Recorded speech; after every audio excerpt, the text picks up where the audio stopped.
The Redmi K90 Pro Max with its 2.1 sound by Bose speaker system and Snapdragon 8 Elite Gen 5 was a very impressive phone, but in all that hype surrounding it, the standard K90, it kinda got overlooked. Given that the Redmi K80 went global as the POCO F7 Pro, the vanilla K90 is still a pretty important launch. Sure, it misses out on a few bells and whistles, but it still brings a lot to the table. A flagship level SoC, a large silicon carbon battery, and even a high-end primary camera. So what exactly has Redmi done here? Let's find out. If this is your first time here, or in case you just can't remember, my name's Ash, you're watching C4E Tech, and apologies in advance, my throat's still a little messed up and I also had a small procedure done yesterday, so bear with the I swore. Anyways, let's get to the Redmi K90.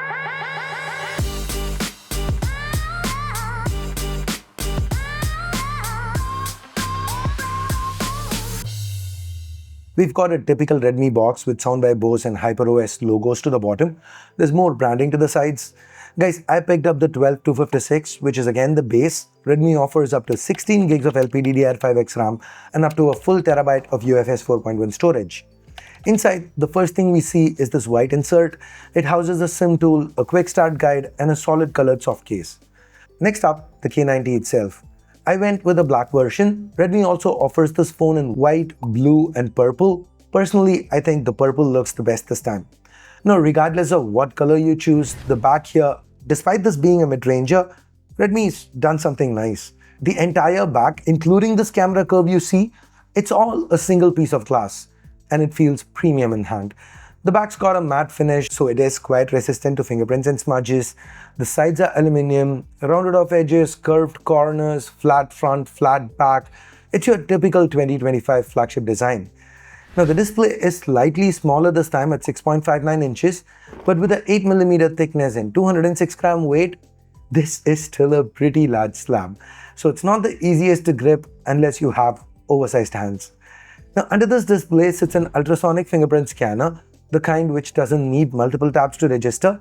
It's placed quite conveniently and can even be used when your hands are wet.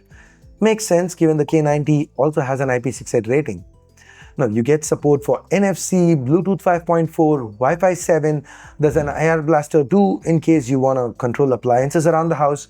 And the battery, oh wait, let me wrap up the unboxing. Digging deeper into the box, you've got a USB cable, Type A to Type C with orange accents, and finally a 100-watt charger.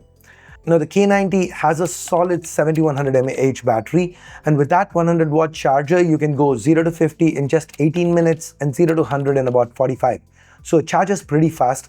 There is no wireless charging, but you do get 22.5-watt reverse wired charging, which could be useful in a pinch. Now speaking of gaming performance, the K90 is powered by last year's flagship Qualcomm SoC, the Snapdragon 8 Elite.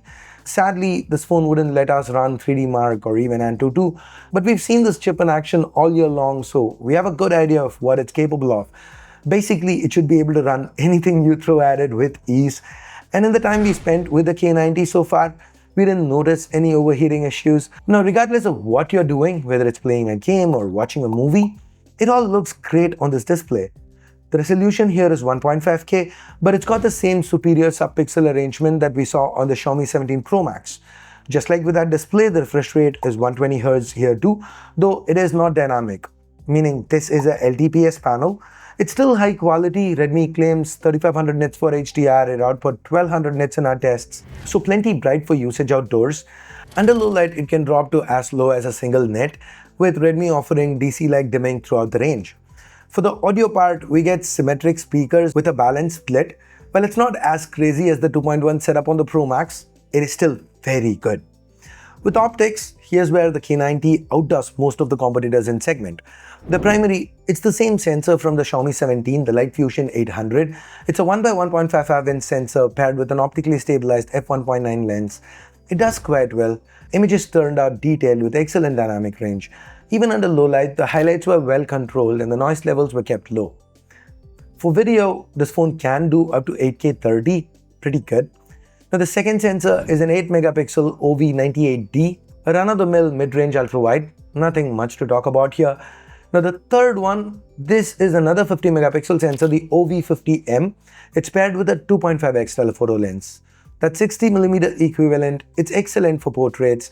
Now the sensor here is smaller than the one on the Pro Max, so the K90 does tend to rely on crops from the main sensor a little bit more. And since there is no OIS, you are gonna notice some blur occasionally, especially when you zoom in. But given phones like the iQOO Neo 11 and the OnePlus A6, they have no telephoto at all, Redmi including one here can be perceived as a huge plus. Now selfies are handled by a 20-megapixel sensor, pretty good for stills. Video is capped at 1080p 60 though, which is a little disappointing. Now before we jump to the pricing and conclusion, a quick shout out to video sponsor Anbernic. This is the RG DS, Anbernic's budget dual screen device. It's got a small form factor very similar to the Nintendo DS, and it's equipped with a chip that just about nails DS emulation.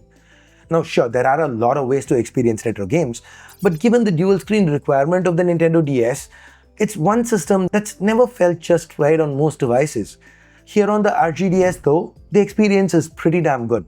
Of course, it's not just the Nintendo DS that it can emulate, it can run a host of other systems. The best part is that this handheld starts at just $94.